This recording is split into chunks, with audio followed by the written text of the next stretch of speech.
Hello guys and welcome back to this channel, where today guys I'll be showing you how to add items to your shopping cart on Bershka application.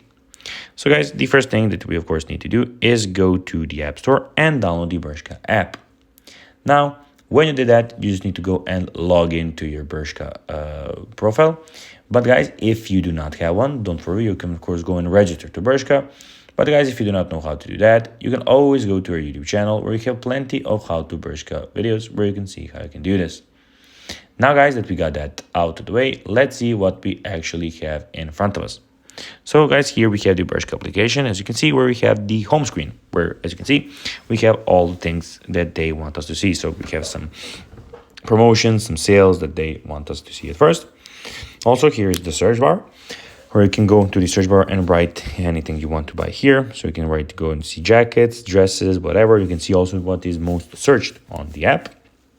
And they also put some things that they think we might be interested in. Also, we have the menu, where we have the women menu, the men menu, and the teen menu. Basically, here we have things that you can go and click on. So clothes, shoes, accessories, whatever you want. And we have the basket, which we'll be talking about today. So the shopping cart or basket, however you want to call it, which is empty for me at the moment, but we're going to show you how you can fulfill it later. And here we have all the stuff about your accounts, so purchases, personal details, etc., etc. But now guys, let's see how to add items to your shopping cart or to your shopping bag in this basket in this case. Well, you need to go and first go to search bar and search for something. For instance, let's go for jackets. Find a jacket that you want to buy.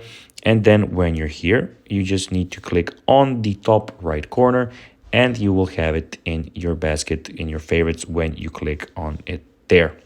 So guys, that is everything for this video. I hope that you found it informative. If you did, don't forget to like this video, share it, subscribe to the channel, put the notifications on, and I'll be seeing you in the next video. Bye guys.